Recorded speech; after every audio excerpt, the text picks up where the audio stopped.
Hare Krishna. So we'll continue reading from Canto 1, Chapter 1. And today we are going to recite verse number 20. Om Namo Bhagavate Vasudevaya. Om Namo Bhagavate Vasudevaya. Om Namo Bhagavate Vasudevaya. Narayanam Namaskritam Naram Chaiva Narottamam Devi Saraswati Vyasam Tato Jaya Mudire Nasta Prayeshu Abhadreshu Nityam Bhagavata Sevaya Bhagavati Uttama Bhakti Bhakti Nastiki Krishnaya Vasudevaya Devaki Nandanaya Cha Nanda Gopa Kumaraya Govindaya Namo Namaha Namo Pankaj Nabhaya Namo Pankaj Maline Namo Pankaj Netraya Namaste Pankajangare.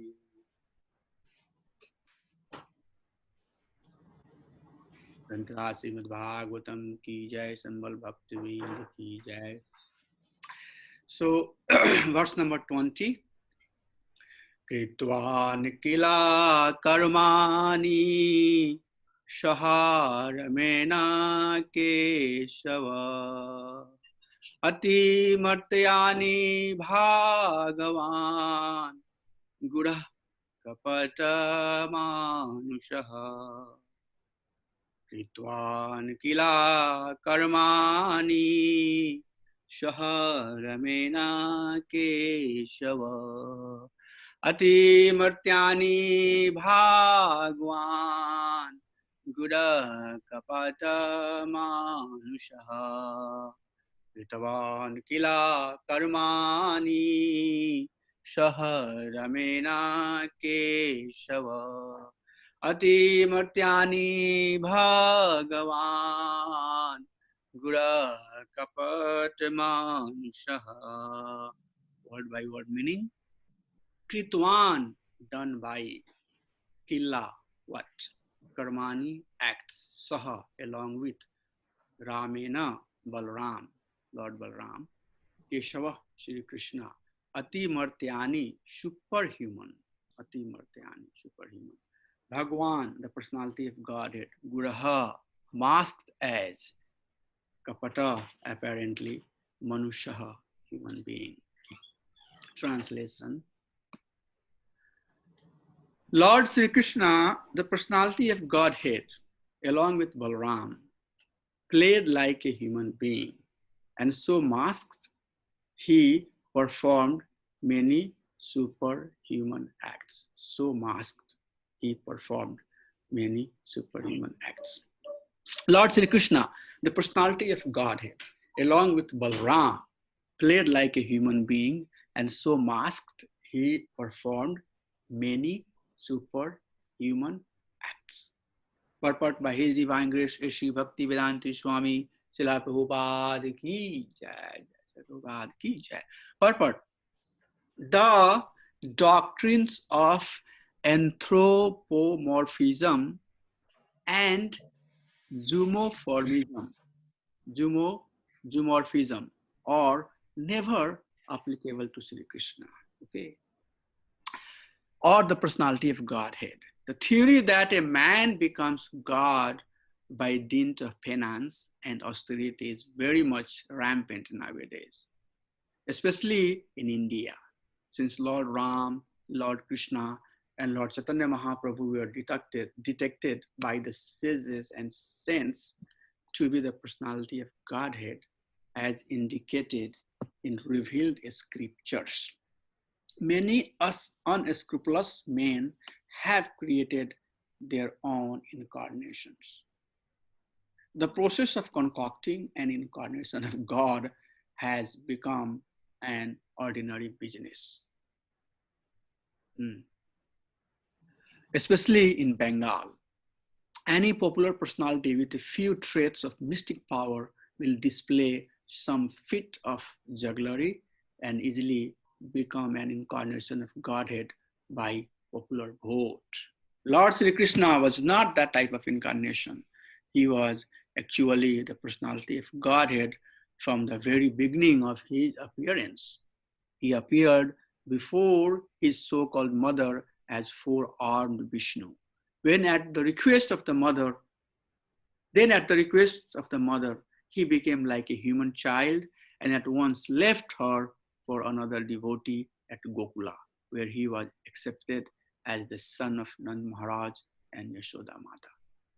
Similarly, similarly, Sri Baldev, the counterpart of Lord Sri Krishna, was also considered a human child born of another wife of Sri Vasudev. In Bhagavad Gita, the Lord says that his birth and deeds are transcendental, and that anyone who is so fortunate as to how the transcendental nature of his birth and deeds will at once become liberated. In Bhagavad Gita, the Lord says that his birth and deeds are transcendental, and that anyone who is so fortunate as to know the transcendental nature of his birth and deeds will at once become liberated and eligible to return to the kingdom of God. So, knowledge of transcendental nature of the birth and deeds of Lord Sri Krishna is sufficient for liberation. Wonderful. So knowledge of transcendental nature of the birth and deeds of the Lord Sri Krishna is sufficient for liberation. In the Bhagavatam, the transcendental nature of the Lord is described in 9 cantos, and in the 10th canto, his specific pastimes are taken up. All this becomes known as one's reading of this literature progresses. All this becomes known as one's reading of this literature progresses. It is important to note here, however, that Lord exhibited his divinity even from a lap of his mother, that his deeds are all superhuman. He lifted Govardhan Hill at the age of 7. And that all these acts definitely prove him to be actually the supreme personality of Godhead. Yet, due to his mystic covering, he was always accepted as an ordinary human child by his so-called father and mother and other relatives. Wherever some Harikulam task was performed by him, the father and mother took it otherwise. And they remained satisfied with unflinching parental love for their son. As such, the sages of Naimisharanya describe him as apparently resembling a human being, but actually he is supreme almighty personality of Godhead. Yeah, very nice. Yes, so we'll get into the discussion. And before we, oh my gosh, there's so many slides there. Okay, so before we get into the discussion of this topic, let us pay our humble obeisances to our disciplic successor and the Supreme Lord. Om Ajnanatimirandhasya Jnananjana Chakshur Unmilitam Jena Tasmai Sri Guruve Namaha Mukam Karoti Vachalam Pangum Langhate Girim Yat Kripa Tadaham Bande Sri Gurum Dinatarinim Paramananda Madhavam Sri Chaitanya Ishwaram Namam Vishnu Padaya Krishna Prasthaya Bhutale Srimate Bhakti Vedanto Swami Tinamine Namaste Saraswati Deve Gauravani Pracharine Nirvishesha Sunyavadi Pashatya Desha Tarine Vanchikalpatarubhyasya Kripa Sindhuvya Evasya Patitanam Pavanebhyo Vaisnavebhyo Namo Namaha. Jai Sri Krishna Chaitanya Prabhu Nityananda Shri Advaita Gadadhar Sivasadi Gaur Bhakta Vinda Hare Krishna Krishna Krishna Hare Hare Hare Rama Rama Rama Hare Hare.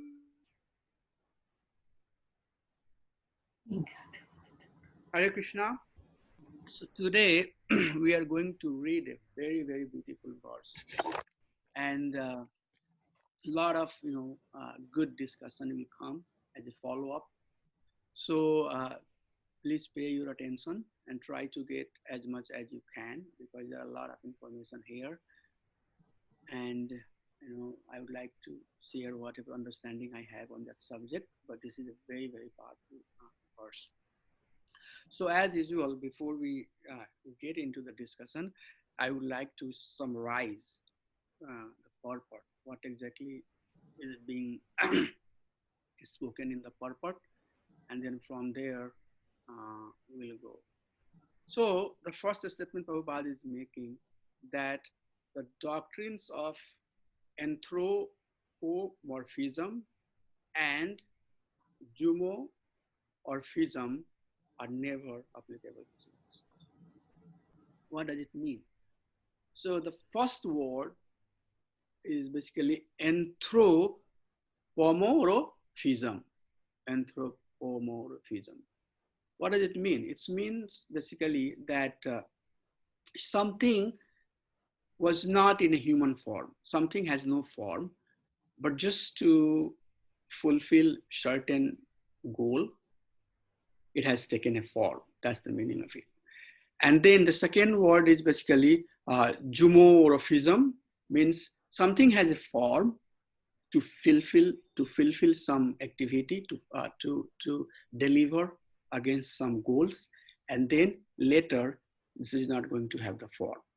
So Prabhupada is saying that these two doesn't apply with the Supreme Lord. What does it mean? Saying that Krishna had no form, which is very dominant in the society. They think that, especially the Mayavadi and Brahmanwadi, they believe that God has no form.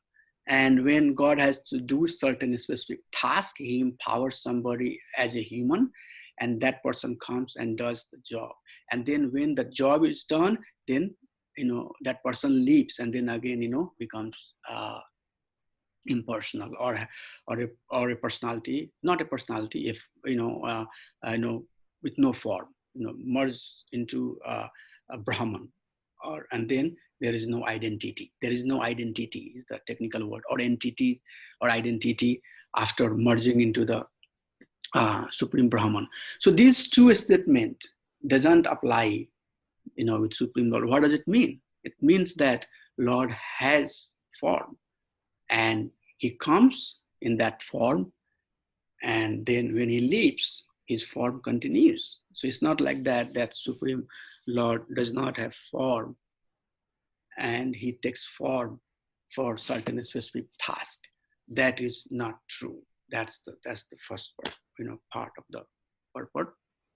And then later on, Prabhupada is saying that the sages and scriptures, they have recognized that Lord Ram or Lord Sri Krishna or Mahaprabhu, they are the Supreme Personality of Godhead and their incarnations. And then the third section was that it's not like that by performing or doing some tapasya or some activity, they become like God. But from the very beginning of his appearance, he is God, and he will continue to be God. And examples are given in his pastime that even Krishna was 6-month-old baby, he could kill Putana or any demons. So the Supreme Personality of Godhead, Lord Sri Hari, he is Supreme Lord, and he will continue to be the but the sages of Naimisharanya describes him as apparently a human being, but actually Supreme Almighty Personality of Godhead. There is some noise coming, so if you can mute yourself, please, that will be really nice. So Krishna coming in the human form is not easily digested by Brahman or even people who are God believer. They do not think that the person who did all the acts in his human form is basically the Lord himself, because they think that when Lord takes the form, especially the human form has some limitations, So by taking the human form, now Lord has become limited. So, so they do not accept that a Lord has human form, or Lord has, form like human. And that is the, gist of this, discussion today. Because because there are people, who cannot accept that the supreme person Krishna, the Krishna, that the one we refer and we worship and we meditate on his pastime, they do not think that that person was the supreme Lord, the supreme personality of Godhead, Lord Sri Hari, the cause of all the causes. So in Bhagavad Gita, Krishna very clearly says, Jan karma chame divyam, my birth and deeds are transcendental. And just by knowing my birth and deeds, one will be liberated from the cycle of samsara. So that specific verse is mentioned in the purport. And then there is later part of the purport where Prabhupada is saying that there are many unscrupulous men who consider or who create artificial incarnation. They get some jugglery power, some mystic power, and with that mystic power, they start, attracting a crowd of people, and then those followers, they think that this is the appearance of Lord, and they imitate Supreme Personality of Godhead, Lord Sri Hari. So that's what is being criticized here.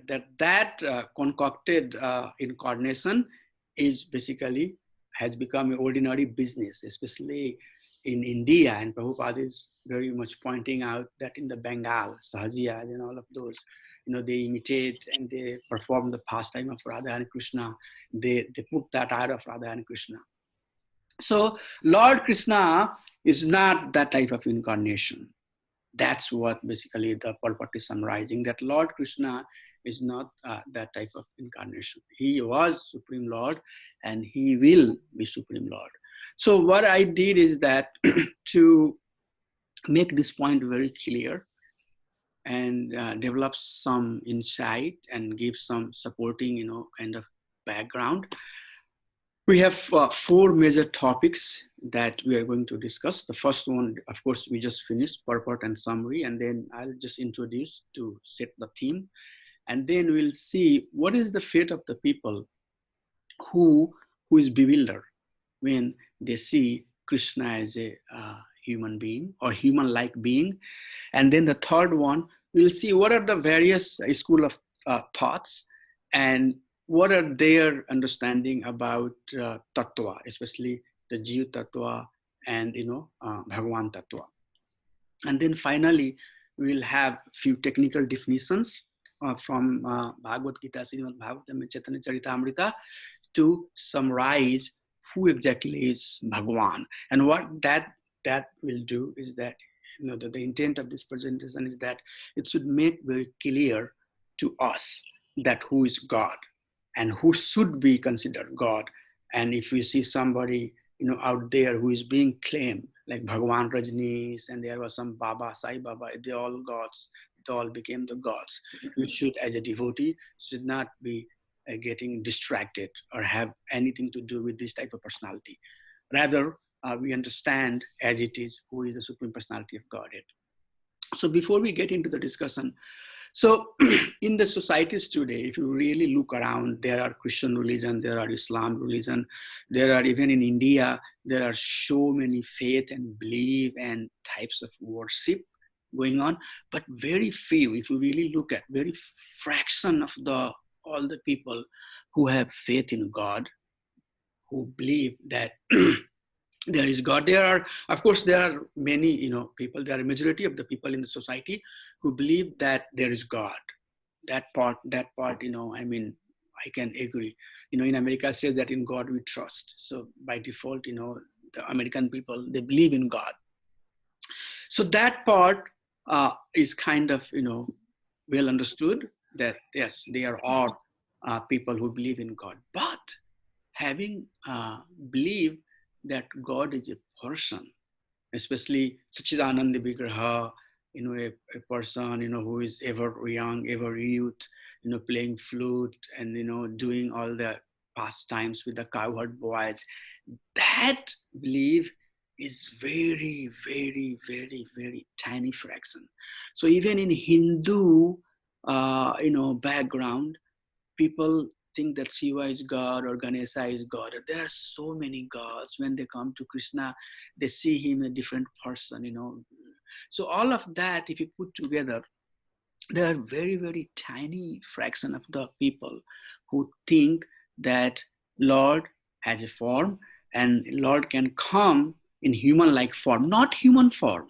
One thing that we have to be very consistent through this discussion, when I use the human, I'm saying that human-like form. When Krishna came as human, his body was not made of water and other components, as we are Chitijala Phao Gagana Samira Panch Tattva Nirmit Adham Sarira. Those 5 elements are basically our body is made of. Krishna was not made of those 5 elements. Rather, he was still Satchitanand Vigraha. He is Satchit Anand, Vigraha. So his form, human-like form, and that human-like form is not accepted by many philosophers or many pursuer of the Bhagwan, worshipper of the Bhagwan, and Islam is one of the perfect example. So before I get into the discussion, I just want to repeat what Krishna is saying in Bhagavad Gita. He's saying, Ajo api san avayatma bhutanamishwaro api shan prakritim swamadhisthaya sambhavami atmayaya. So translation of this specific verse is that although I am unborn and my transcendental body never deteriorates, although I am unborn and my transcendental body never deteriorates, we are deteriorating, we are getting older now, I still appear in every millennium. Okay, so that should be the very first foundation to understand that Krishna comes through this verse, and he's saying also yada yada dharmasya. So that verse all of you know. So there is another verse that's being cited here. Krishna is saying that I come in every millennium. So the person who came was original person, Supreme Personality of Godhead, Lord Sri Hari. And when he comes in his transcendental form, and his body doesn't deteriorate or doesn't get old like our body does. So here is the summary of this chapter, that we are seeing here that sages are asking so many excellent questions from Sutta Goswami. And you can see here, here by asking these questions, they are helping us to develop our form understanding about who that Supreme Lord is. So they ask, okay, who is this Krishna who is coming as a son of Devaki and Vasudev? Please tell us about that person. And then they are asking, tell us about his incarnations, his Purusha avatar, the avatars by which he take care of the material world. And then they are asking about his Lila avatar, means a person who appears in the material world for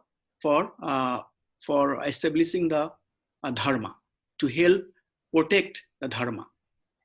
So after asking these questions, one may consider, so they are basically, step by step giving us the understanding that go back all the way, and we had that discussion, go back all the way and look at that person who is residing in the Golok Vrindavan, and how that person is manifesting as a Purusha Avatara and Lila Avatara. So when he comes and he does the Lila Avatara in the material world, one should not think that this person is a human person, and this is some extraordinary human being who is doing this activity. But go back and look at that person who resides in Golok Vrindavan. The same person, Lord Sri Hari, has appeared as Sri Krishna to perform this pastime. So by asking this type of questions, of course, if you really try to understand the rhythm of the questions, the way they are asking, you will know that they know the answer. They know the answer, but they knew Krishna, they are asking, what is the shelter of the dharma? The shelter of the dharma is going to be Srimad Bhagavatam. So the sages knew that age will come when people are not going to perceive this Supreme Lord, Sri Krishna, as Lord Hari, the Supreme Personality of Godhead. Rather, they will think that this is a ordinary human being with some superhuman power. So that's how the sages are putting their questions to help us. They are fully aware with the answer. So that's the basically point I wanted to make as introductory statement, that these questions that sages are asking is not random questions, it's well thought questions, one after another. They are helping us to understand, and we'll basically see what Krishna personally is telling about those people who think that he is a human being, or he is like a human being. So there are two things before I get into the discussion.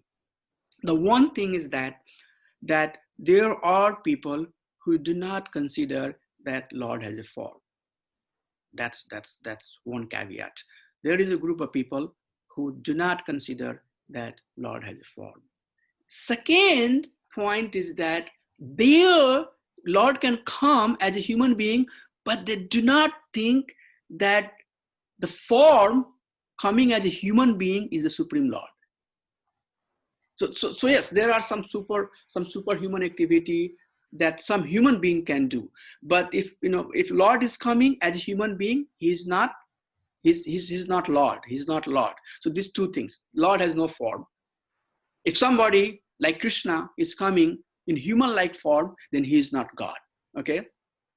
So what Krishna is saying in the Bhagavad Gita, and this is very famous verse. I think just a few weeks back, we recited this verse. So Krishna is saying here that avajanati mam murha, there are fools who deride me, looking at me, manusam tanum asritam, when they see me that I have descended as a human form.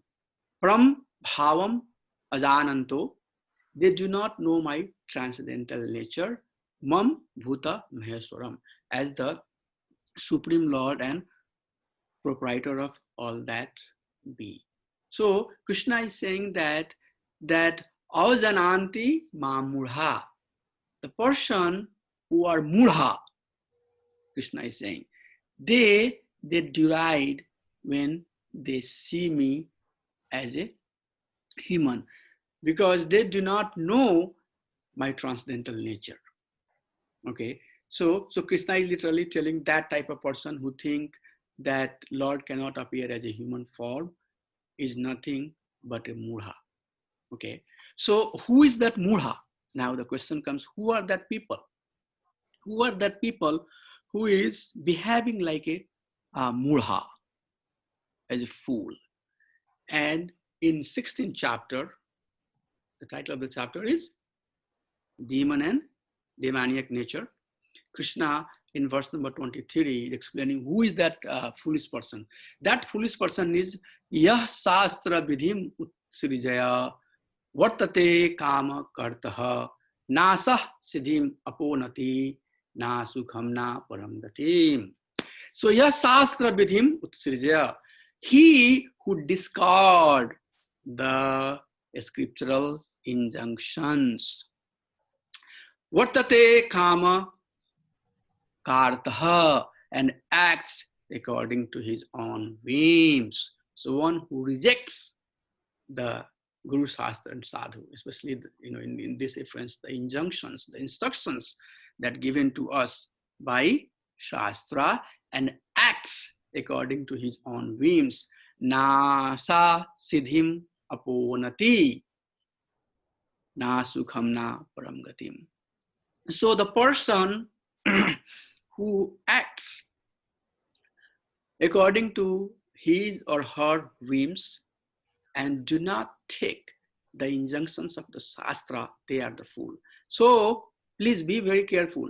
It doesn't mean the people who do not have faith in the God. You will see there are people who believe in so many other things, but mostly mental concoction. They will fight with you. Why Krishna is Supreme Personality of Godhead? Why Shiva is not God? Why this is not what? So many things. You all are devotee. So all of them.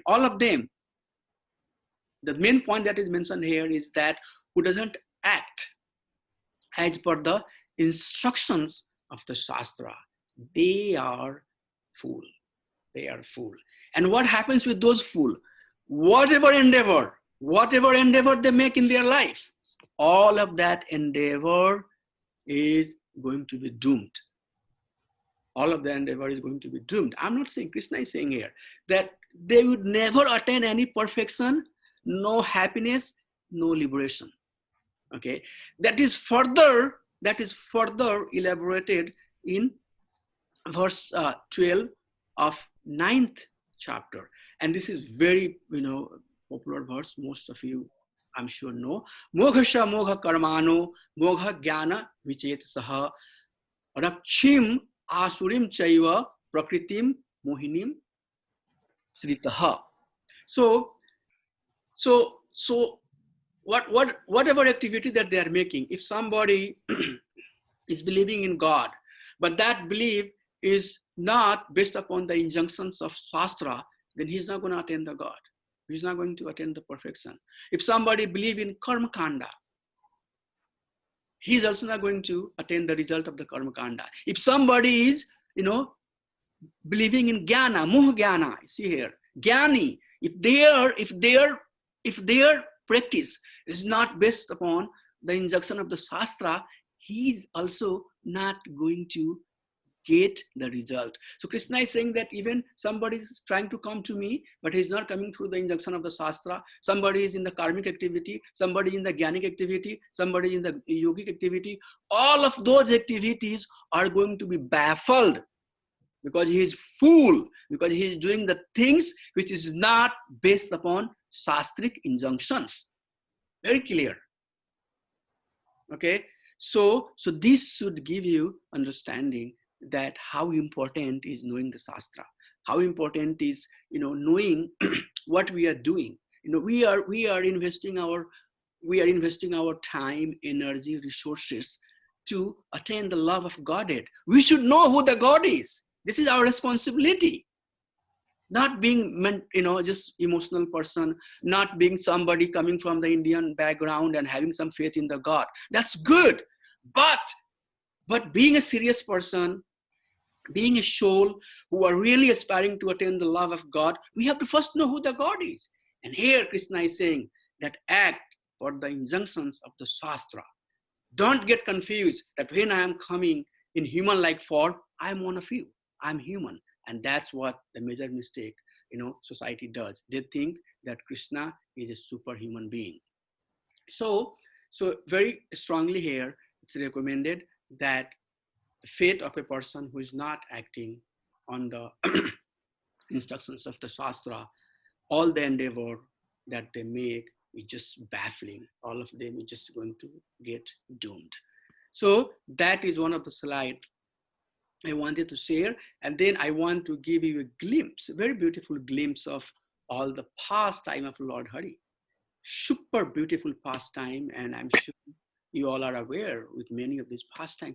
These are superhuman pastime. These pastime, one of these personality that Krishna killed, human can't kill them. Only Lord Sri Hari can do that. But when Mayavadi or Brahmanwadi, when they look at this pastime, they think that Krishna was a person who was superhuman, or who had some power than normal human being does not have, but he was not the Supreme Personality of Godhead.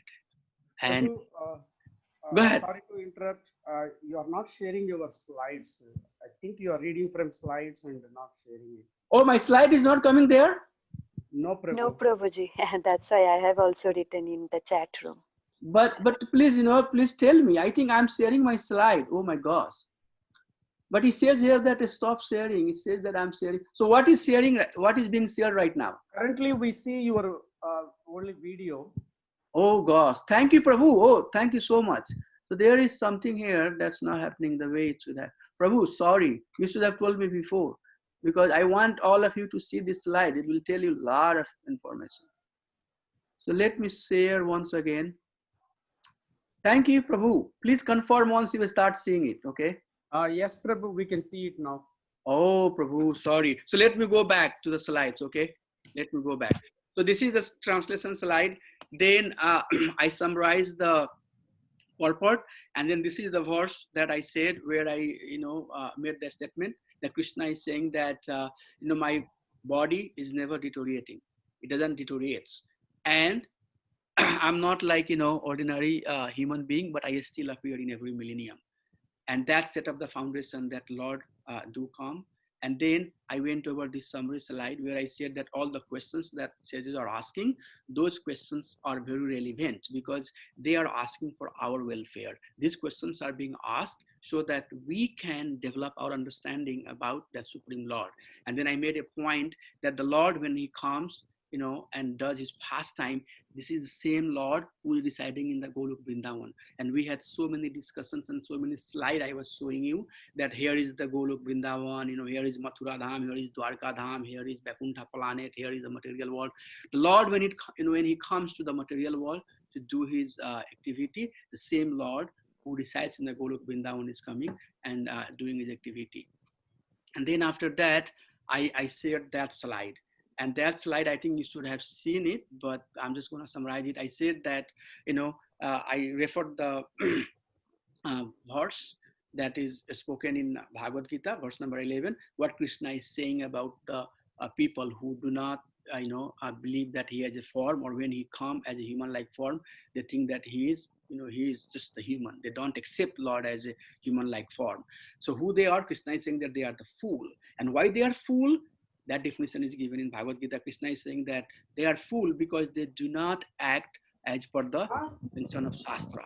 And then what happens with their activity? Doesn't matter if they are aspiring to be a devotee, or if they are engaged in karma kanda, or if they are engaged in gyan kanda. You can see here mokha jnana, or whatever practice they are doing, all of that is basically dominated by demoniac nature. And whatever they do by that activity, they are not going to be successful. They are doomed. They are destined to be doomed. So those fools have no future who are not working as per the injunctions of the Shastra. And then I was summarizing this slide. Can you see Prabhu now? Siddhya Prabhu, can you see? Mataji, can you see? Hare Krishna? Yes, Prabhu, we can see. Yes, Prabhuji, we can see. Okay, Yeah. thank you. So then I was summarizing the slide, and I said that, by this slide, that see, just meditate on all the beautiful passing of the Supreme Lord. And this activity, only Lord can do.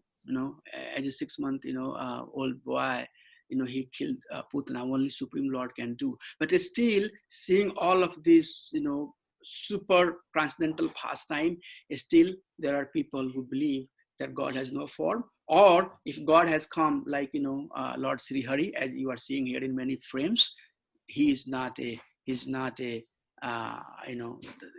God. He's not the same Supreme Personality of Godhead. He's just one of the human being who has some extraordinary activity. So that's what I had, basically shared so far. Are we okay? Are we okay so far? Is it clear now? Yes, Prabhu. Somebody has to confirm. Sorry, Ravi Prabhu, you should have told me that there is no slide coming. Are you there? Yes, Prabhu. I thought you didn't have slide today. No, I had it. And I was seeing here and I thought, and it says here on my, Zoom that I'm sharing the screen. So everything was working as per, but something technical. Okay, so this is a very beautiful slide. It's 747. This slide will basically give us a very good summary that what are the different school of philosophies and what is understanding about Supreme Lord. So as you all know that Lord Hari came as Buddha. Buddha is one of the well accepted incarnation of the Supreme Lord. And in that incarnation, Buddha basically completely kicked all the Vedic or deity worship or any type of worship on the name of God that was going on. He completely vanquished that. And the reason behind is given that at that time, on the name of religion, there were so many slaughtering of the animals were happening. So to protect that, to stop that, killing of the innocent animal, Lord came as Buddha, and he said that there is no God. There is no God. There is nothing. Everything is just shunyavad, complete void, voidism.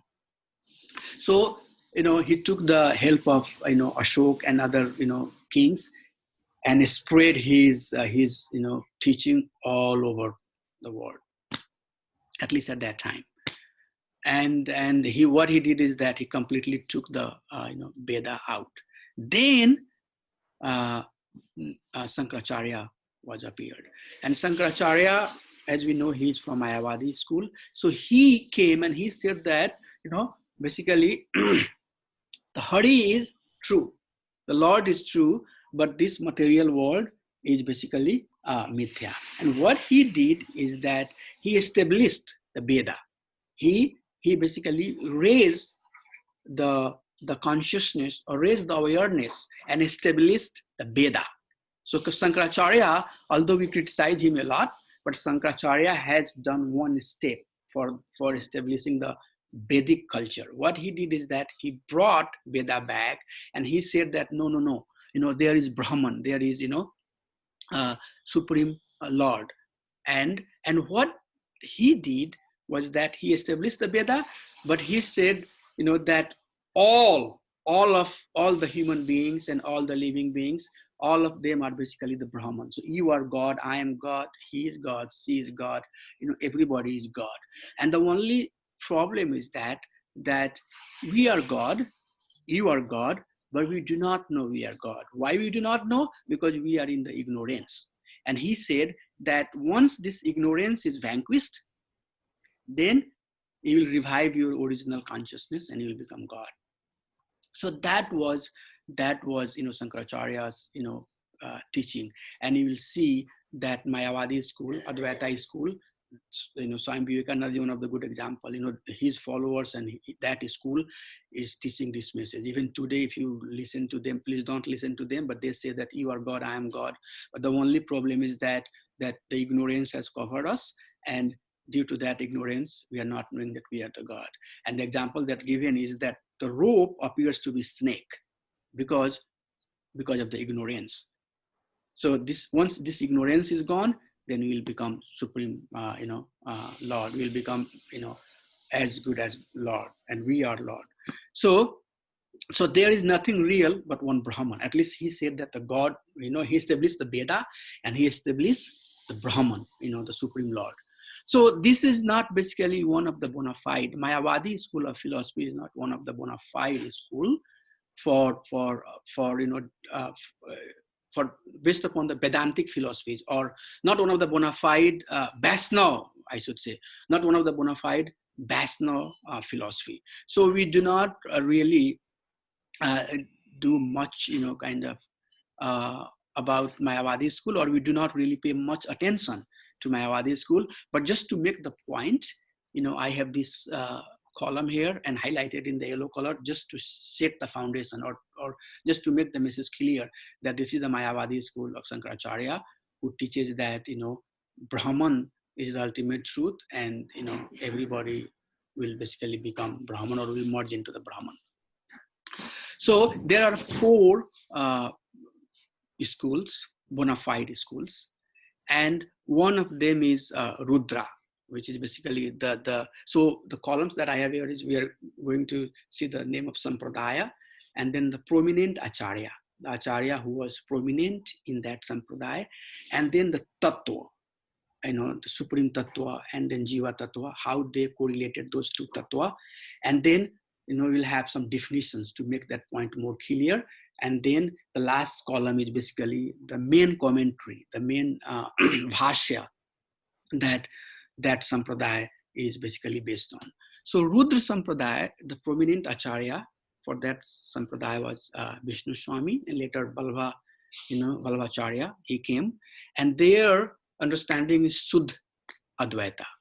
And what they say is that the supreme personality of Godhead and living being, they are 2 different identity.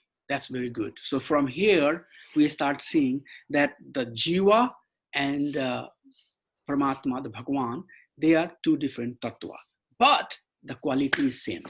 He is saying, the Rudras believe that the quality is same, and if Jiva desires to merge into Krishna, they can merge and they can become one. There will be no more any identity of that living being. They are separate, but they can merge and they can become one. Ramanujacharya gave a very powerful philosophy, Vishisht Advaita, Siddhi Sampradaya. And he said that the Supreme Personality of Godhead and living being, they are two different entities. That's wonderful. They're two different entities. But some of the living being, they are empowered. And maybe Sakya was a avatar type of person. So they are empowered, and if they desire to merge into Krishna, they can merge. But once, so the one who is not merged, who is, staying as a living being, their identity will continue. But if some of them, if they desire that they want to merge into Supreme Lord, they can merge into Supreme Lord. Once they merge into the Supreme Lord, their identity is gone. They lose all the freedom and they become Supreme Lord. So that is basically the Vishisht Advaita, Vishisht, special Advaita. There are few souls who can merge into Supreme Lord and become like Supreme Lord. And then the third Sampradaya, basically the third Sampradaya I'm telling because I'm not counting the Mayavadi school. Third one is Kumar Sampradaya, 4 Kumaras, and the prominent Acharya in that Sampradaya is Nimbarka Acharya, and he is giving the philosophy that Sampradaya is based on the philosophy of Dvaita Advaita. So Dvaita Advaita, very clearly that the living beings and Supreme Lord are two different identities. They are two different personalities. But what he is saying is that this is desire of the living being. This is desire of the living being. And if the living being wants to merge into the Supreme Lord, they can merge. Or if they don't want to merge into the Supreme Lord, they cannot merge. But the good point he said here, which is very much aligning with what we believe, that even if they merge, their identity doesn't cease. So, for example, getting into the Brahman, we believe that, a soul may get into the Brahman, and then, after some time, again, it will fall back. So that's what, he accepted that these are two different identity. Some of them decide that I don't want to do anything with Supreme Lord, atheist or, agnostic type of people. But some, if they aspire, they can, merge into the Supreme Lord, but after merging, their identity continue to exist. And then we are Brahma Gauriya Sampradaya. So Brahman philosophy is that Madhvacharya gave the philosophy of Sudh Dvaita. And if you really study, you will find that Shankaracharya and Madhvacharya were like enemy, like just one to one. Whatever Shankaracharya has said, Madhvacharya went back and just wrote a commentary against of that. Shankaracharya said this, Madhvacharya just opposed it. So they were like just the spiritual kind of competence, or a spiritual rivalry or competitors. They were like just writing, whatever Shankaracharya wrote, Madhvacharya just gave a commentary against of Shankaracharya teaching. So Madhvacharya said that no, these living beings and Supreme Soul, Super Soul, Bhagavan Paramatma, they are completely two different entities, and both of them continue to exist as they are. So the living being, as we are a separate entity, and our existence will not cease. And that's what Krishna is saying in the Gita also, that you and I have been existed, but you have forget, I haven't forgot. So that's what is happening. We are a entity, we are a tattva, and our existence will continue. Supreme Lord is Param Bhagavan. He is a separate tattva, and his existence has been continued, or he will continue. So Madhvacharya made it very clear that this is two separate things. Don't try to mingle with them. But then Mahaprabhu came, and Mahaprabhu said that Achinta Veda Veda Tattva. So he gave more definition to that. And he said that yes, these are two different elements, but if you look at in terms of quantity, they are basically very, very different. The Supreme Lord is powerhouse of all the power and all the mysticism, but the human being, the soul, are minute, tiny in the quantity. So we have some power, we have some opulence, we have some energy, we have some strength, but all of those are in very, very, very, very tiny amount. But qualitatively, we are same. And the example is given. Prabhupada has also said many times that take the drop of water and do the chemical analysis. When you do the chemical analysis, you will find that it has hydrogen and oxygen. It's as so the chemical composition, the quality is same as the water you have in the vast ocean. But the amount of water that you have in the ocean or drop of water, these are two different things. So I thought that this should give you some idea that what are the different school and what are their thoughts about these two tattva, the Paramatma tattva and then the Jiv tattva. So all the last four sampradaya here, Rudra sampradaya, Sri sampradaya, Kumar sampradaya, and Brahma sampradaya, these sampradayas are considered a very, very bona fide sampradaya. So all of these sampradaya are recommended sampradaya, and basically practicing the Krishna consciousness within one of these sampradaya is not criticized. It's still considered bona fide. But we are here Brahma Gauriya sampradaya, and our belief is that Achinta Bheda Bheda Tattva means Krishna is a entity. We are separate entity.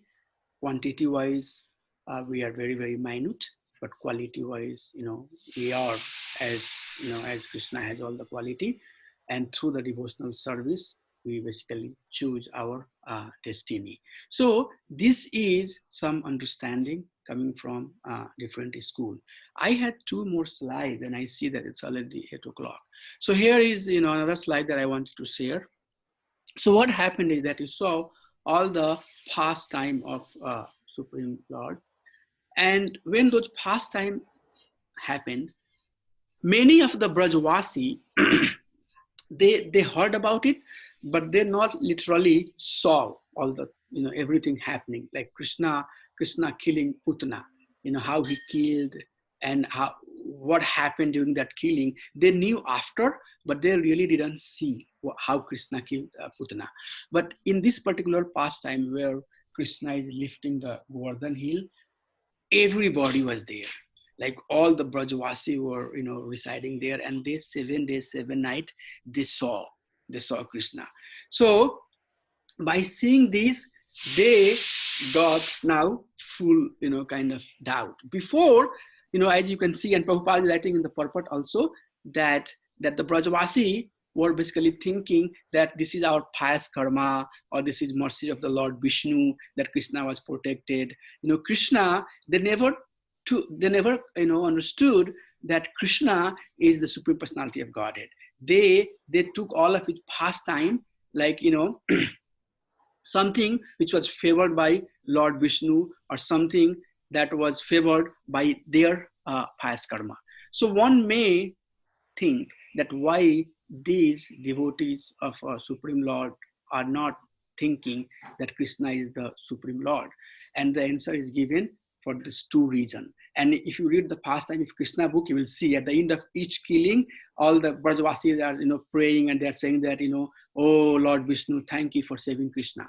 So they are saying that this is the Yog Maya potency of the Krishna, and they are also doing like that for these two reasons. The one reason is that they are so much into love, with Lord Hari, that they do not want to put anything as a distraction. They don't want to really, even in Golok Vrindavan, if you know the pastime, the mood is Madhurya.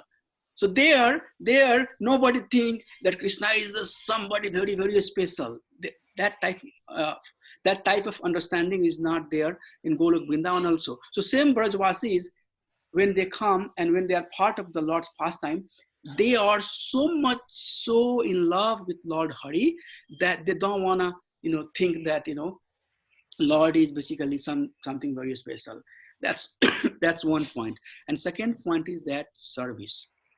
They don't want any interruption in their service. Rather, they want to continue serving the way they have been serving. So this is the clear, distinction that when we think Krishna is not a supreme Lord, or Krishna, when he appeared as a Krishna in human-like form, is not Lord, because we don't want to accept him. We don't want to serve him.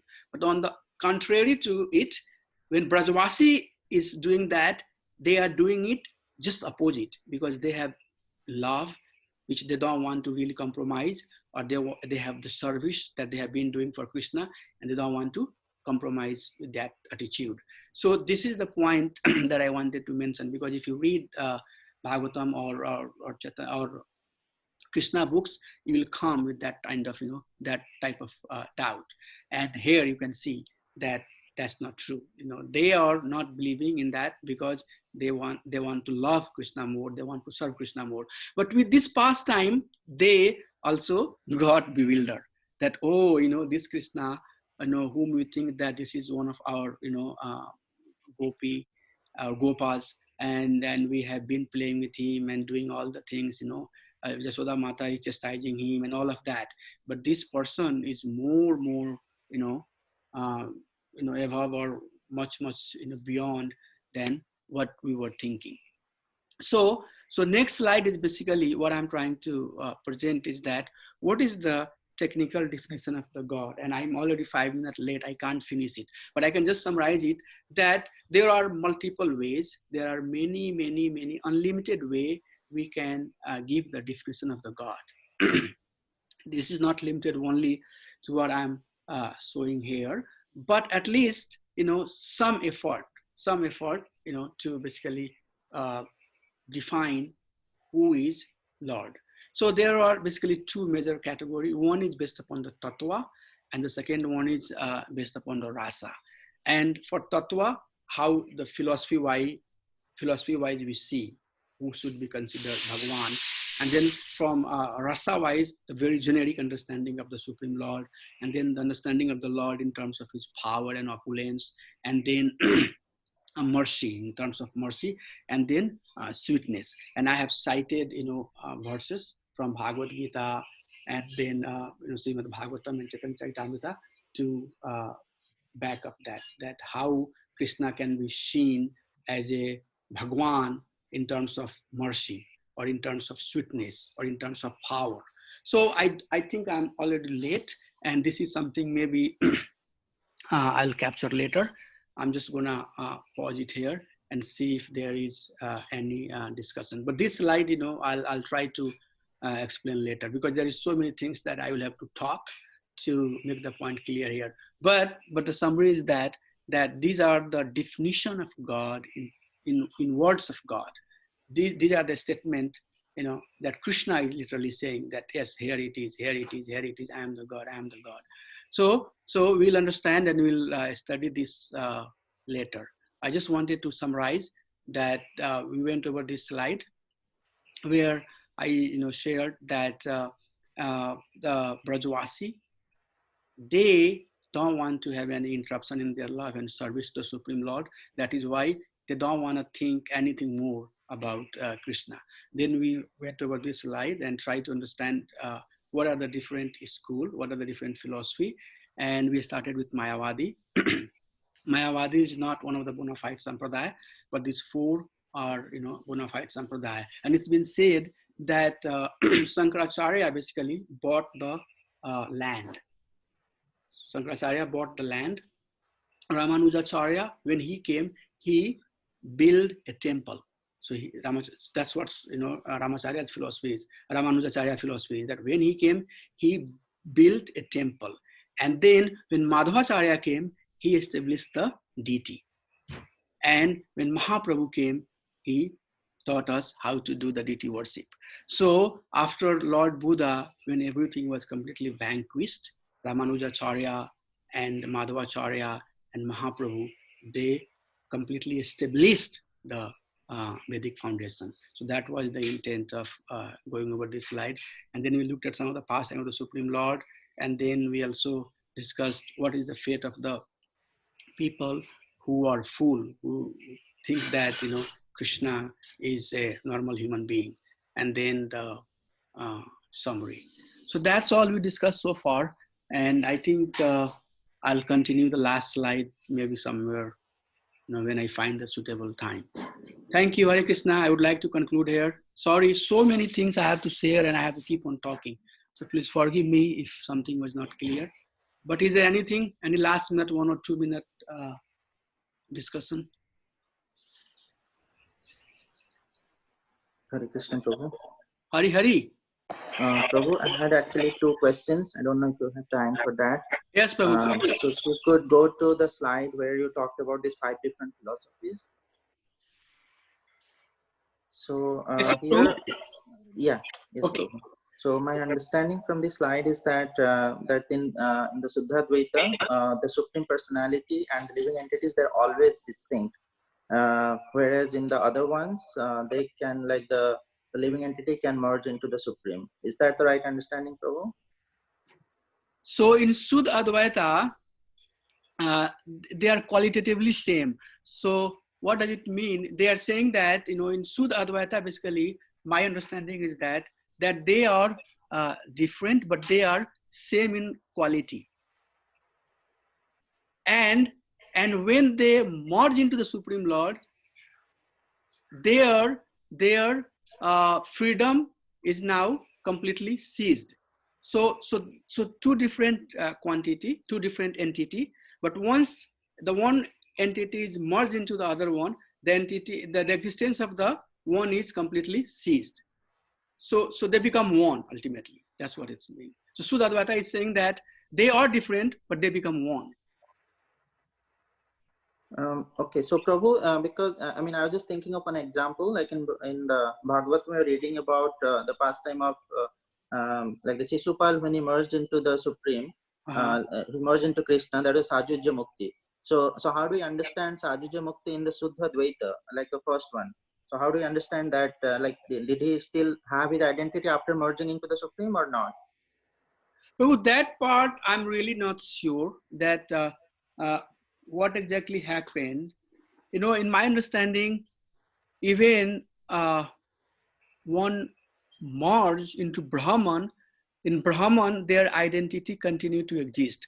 But once somebody is merged into Krishna, especially Sisupal, not sure that his identity continued to exist or he became part of Krishna's identity. That part I'm not sure, Prabhu. Okay, Prabhu. And Prabhu, the second question I had was about. No, I'm sure that he might have. What is your opinion on that? You think that he became part of Krishna identity? Or... No, Prabhu, yeah, I'm not sure, Prabhu. That's why I was asking you. I'm also not sure. Right. No, because I think, Prabhu, that his identity didn't cease. He continued to be what he was as a living being, but I'm not sure. But this is a good question. They got their original form, I think, right, Prabhu? Jaya Vijaya after the Shishupal merge, after 3 lifetimes. Right. That's another. Yeah, that could be. So yeah, but he's asking that what happened as Shishupal when he merged into Krishna. Did he come back again at Jaya Vijaya? I don't know that part. I'm not sure. Or what happened, after he merging into Krishna. Okay, Prabhu. Thank you, Prabhu. I will have to look at some, definite answer, Prabhu. Sure, but it's a good point. Okay. Yeah, and I just had one more small point here. Sorry, I don't know whether it's echo. Yes, in all these four sampradayas, they acknowledge that there is a supreme personality of Godhead, and then there are living entities. Yes, sir. But who is exactly the supreme personality of Godhead? I think there is some difference between all these four sampradayas. For example, in the Sri Sampradaya, they believe that Narayan is the supreme person and Krishna is an incarnation of Narayan. Whereas in our belief, Krishna is the supreme person, Narayan is one of the expansions of Krishna. So, so could you like shed some light on that? Like why there is so much confusion? Like who exactly is the supreme person? Prabhu, this is in fact not a confusion in my opinion. I think, if you go in South India, and we have so many devotees here, especially from, South Indian background, they have, in their homes, I have neighbors, every day they recite Vishnu Sahasranam. And I invite them to come and be part of, our program, Bhakti, Viksha that we did, which we are not doing right now. They're just proud of, chanting Vishnu Sahasranam. So I do not think that there is any issue thinking that, Vishnu is the supreme personality of Godhead or Krishna is the supreme personality of Godhead. Vishnu is also, Krishna. Okay, so their understanding is not what we think, but Prabhupada said that all of these four sampradaya are transcendentalist, and he said that when we see the Sri Sampradaya, we should pay obeisances to them. Obeisances to. So they, as such, do not accept Lord Sri Krishna because of the bhav. There is, they are more in the mode of Aishwarya bhav. Krishna is more in the mode of Madhurya bhav. So there is difference of the bhava. The same Krishna, when he comes in Vaikuntha, he is worshipped as, Narayan and Mahalakshmi. It's the same person, but the bhava is Aswarya. So that is also not criticized. Worship of Vishnu is also not criticized. Now, you also mentioned the point that they think that Krishna has come from Vishnu, and that's very generic, Hindu understanding. And we saw that in the previous, classes, that when Krishna comes in the material world, he comes through the agency, So if somebody, if I have to basically go to a different country, I have to go to the embassy. That doesn't mean that I have come from the embassy. Rather, I existed before that I'm going to that embassy, and I'm existing even after I'm out of that embassy. So that's how the answer is being given, that we should, but there are believe who think that, Arjun and Krishna has come from Vishnu.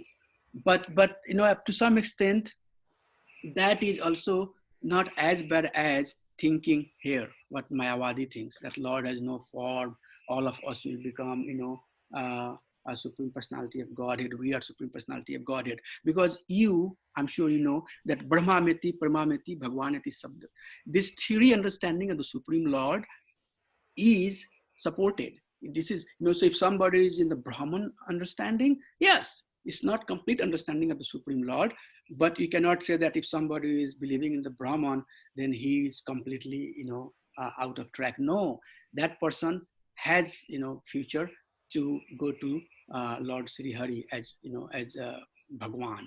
So both these three understanding, Brahmameti, Paramameti, Bhagwaneti, Sabdate, this all theory, the people who have faith in this theory are called transcendentalists. Is it clear? Maybe they are not completely where they should be. The complete Gyan is when we see Krishna as Chitananda Vigraha, cause of all the causes.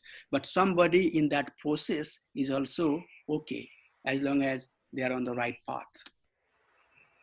So I do not criticize that. If somebody is saying that Lord Narayan is the supreme person, it's okay.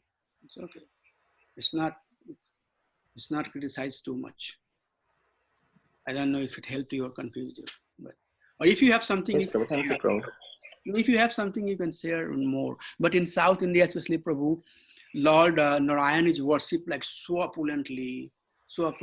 One devotee was saying that They go to the temple, and there you will see that Narayan is being worshipped in very, very opulent way. And there, in front of Narayan opulency, they think that, oh, Krishna is like a Madhur, that bhav is just different bhav, just different bhav. So, it's okay. Krishna should be worshipped in Eswara bhav also. The same thing, Prabhu, also to a little bit explain more. So Krishna, when he was in Vrindavan, all the Brajvasi, their mood was in Madhurya. But Krishna, when he went in Dwarika, how he was worshipped there? As a king. So Eswara Bhav, same Krishna, there he is worshipped as Eswara Bhav. So, it's okay. But Madhurya Bhav, as we know, is the highest most Bhav, for sure. But if somebody is worshipping Krishna in Eswara Bhav, like his queens did, that's also okay. They're worshipping Krishna. If they're worshipping Narayan, that's also okay, because they're worshipping Lord Hari. Anyways, we know that Vishnu is none different than Lord Sri Krishna. So something like that should help us. Prabhu, I have a question if you have time. Yes, Prabhu. That's why I try to finish it quickly so that we can have some discussion, because I also learned from these questions. Thank you, Prabhu. Hari Bol. Yes, Prabhu. Right, Prabhu. I think Lord Shankaracharya believed in, Shankaracharya believed in Lord Shiva, I think, right, Prabhu? He was incarnation of Shiva. He installed many temples of Lord Shiva. So how to understand, there is no, his preaching is like there is no God. He in fact said, Bhaj Govindam, Bhaj Govindam, Bhaj Govindam Mudmate, right? So he is saying, that Govinda should be worshipped. But if you really see the philosophy that he has spread, the teaching that he did, or some of his follow-up, schools and followers, especially Ramakrishna Mission, Prabhu, they, for everything, they will, cite Vedanta Sutra, they read Bhagavad Gita, they read Bhagavad Gita, Prabhu, can you believe? And, and the meaning that they give for the same verse, we are reading saying that, Ishvara Parama Krishna Sachidananda Vigraha, they have completely different meaning, Prabhu. You will be completely confused by hearing their meaning. When Krishna is saying that, I come, as a human being, then they will say that, Krishna sent somebody in the human form. But that person is not coming. They think that the ultimate truth is the Brahman. So yes, they read Bhagavad Gita. They even, meditate, on the pastime of the Lord in Vrindavan. But their explanation, their interpretation of the same story is completely out of whack. And they focus mostly on Brahman. And they say that all of us are Brahman. And we can become, we are basically in ignorance. Once the ignorance is gone, we'll become Bhagwan. So they do everything exactly like that. If you wanna see some of their lecture, you hear. They start everything, Om, Shanti, Shanti, Shanti, they use Om. But once they get into the philosophy, they will say that, so now you are Bhagwan, I am Bhagwan, all of us are Bhagwan. All we have to do is that work very hard and do sadhana to get this ignorance out. That's why I wrote this, word ignorance. I do not highlight the word just from here and there, because this is my study. They focus a lot on the ignorance. So yes, Prabhu, they do everything like you and I are doing, but their understanding at the end of the day is completely that you and I would not accept. So that is why I do not have a lot of understanding on so many things, but I have, studied and I've heard some of their, lectures, and I get pretty shocked, especially on Bhagavad Gita. Some of the commentary that they have given, they completely mess everything up, and they will try to prove that Brahman is, is ultimate truth. So that's how it is. But yes, they do things, and I don't know how much I can help you there. But don't worry for all of that. Feel fortunate that we have Mahaprabhu.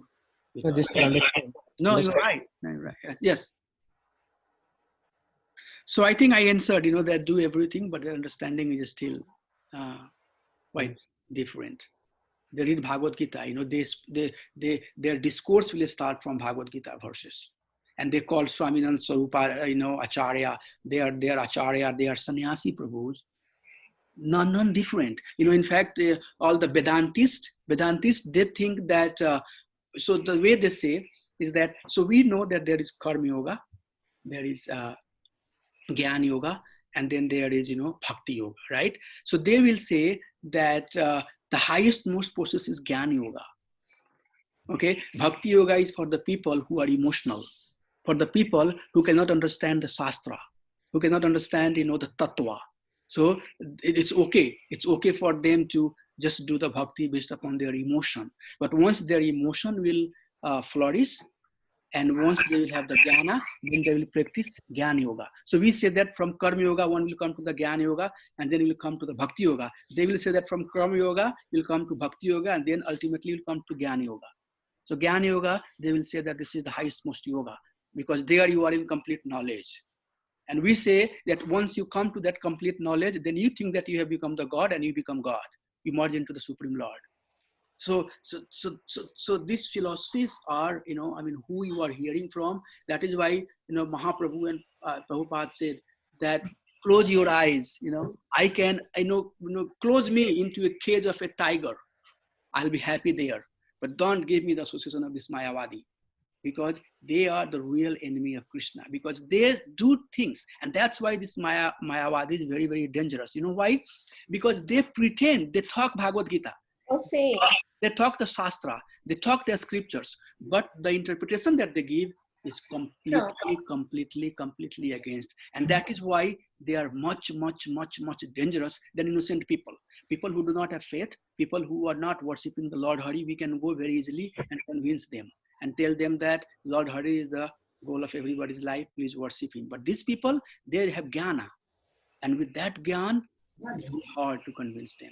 So that's how these things are, Prabhu. It's a little bit, but ultimately, if you see it, behind everything, Krishna, through his yoga Maya potency or through his plan, he does this kind of bewilderment, so that the people who wants to enjoy, completely forget Krishna and not have, a true understanding about who they are, they let them go, because ultimately it's desire of the living being. You and I, if somebody wants to enjoy in certain way, in certain mood, Krishna facilitate that. But slowly, if one is really sincere and serious, then they come to understanding of, that Achinta Bhed Tattva, and then the living entity. Iswara, Jivara Swarupa Nitya Krishna Das. That Mayavadi would not believe. How come we are Das of Krishna? We are Krishna. Okay, so they do, you're right, they do everything like you and I do. They have their satsang, they have their meditation ashram and everything. But the focus that they have is completely wrong. And that's what Krishna is saying. Let them do. It seems like they're doing something, but the whole effort that they are making is going to be baffled, because they are acting against of the Shastric injunctions. That is why whose writing we are reading is also very important. As a aspiring devotee, first we should try to read all Prabhupada's book. First we should be very expert in understanding the theology that's presented to us by Prabhupada. Otherwise, if we go out and try to do those things, like really, will take, out of what, we have to do, out of focus. So yes, they have Shiv temple and, they talk a lot of things, but ultimately their interpretation is very, very wrong. I'm telling this thing because I have not heard it. I have studied it. I'm trying to understand some of these things just for sake of preaching. So you are right, Prabhu. Hope I answered whatever understanding I have. Did it make sense, Prabhu? Are you, Prabhu, what I'm saying? Yes, Prabhu. Next time, Prabhu, please let me know if my video is not being presented, because last minute I had a little bit rush. Otherwise, I would have finished my last slide. So that's why I couldn't finish on time, because I had to go back. So anything else before we adjourn? So, Prabhu, this is Sujana, Prabhu. I have one quick question. I'm Sri Shampalaya, Prabhu. Hari, So, I hope I did not say anything to offend me. Since I said that Prabhupada said that we should pay obeisances to them. So I appreciate it. So please. So I mean, like you mentioned, like Jivatma and the Paramatma both are different, and then Jivatma, if they want to choose, they will go and merge into the Paramatma, and if they don't want, they will be free. What is that mean, Prabhu? Free means like I mean, like they will come back to the material world, or they will do, you know. So could you So, please share some more details, Prabhu? so they will not take the instructions of Krishna. Free means they will not take the instructions of Krishna, and they will act freely. They will act, Okay. they will act, as they want to act. Whimsically, they will act. They will say that I am the God. They will do, they will be atheist. They will be, doing the social work and social welfare, not believing in Krishna, not, So there are many ways. I know they will continue coming for sure. They will continue keep on coming in the cycle of birth and death. They will be caught up in that cycle. So that's how it is. At the end of the day, as we know, that when the whole world is annihilated, at that time, whatever consciousness we are, in that consciousness we are back to Mahavishnu's, Chodakshai Vishnu, sorry, Karnodakshai Vishnus. We'll be back to Karnodakshai Vishnus. And then we stay in that consciousness. When the material world is again created, we come back. So whatever consciousness we have, in that consciousness we continue to exist. But if we decide to take the instructions of Shastra, Guru, and Sadhu and practice sadhana bhakti, chant name of Krishna, study Srimad Bhagavatam, put our faith in the instructions of Gita that Krishna has personally spoken, then slowly and slowly soul will elevate, and then we can come to our original identity. So that's what it means. If and we have so far we have chosen to stay away. That's why we are here. We are just going with our free will. Is it okay, Mataji? Yeah, yes, Prabhu. Thank you, Prabhu. Hari Hari. Okay, so if there is nothing, then I would like to stop here. This slide, I think I'll definitely share. So please don't lose hope. This is very beautiful slide, and it has a lot of beautiful information. Who is Krishna, who is Bhagwan. So we'll talk about that. Maybe I will add some more information, and we'll present that. Thank you so much. Hare Krishna. Dandavat pranams to everybody. I'm really very happy that we are able to do something like that. This is awesome. Thank you. Vanchkalpatarubhyasya kripa sindhubhya evasya patitanam pavanebhyo vaisnavebhyo namo namaha. Hare Krishna, Krishna Krishna, Hare Hare, Hare Rama, Rama Rama, Hare Hare. Dandavat pranams to everybody. Priya Mataji, Hare Krishna Prabhu, just wanted to check with you. Oh, Hare Krishna. Thank you, Priya Mataji. Sorry, yeah. When I was talking, I didn't look at the chat. Thank you, Mataji. No problem, Prabhuji. Hari Bol. Thank you. Hare Krishna. Hari Hari. Thank you. Thank you, Prabhu. Hari Bol. Hari Hare Bol. Krishna. Thank you very much, Hari Prabhuji. Hari. Dandavat. Hare Krishna. Thank you, Prabhu. Hare Krishna. Hari Hari. Hey, Ravi Prabhu. Prabhu, you want to stop recording? Did I? I'm still recording. Yeah.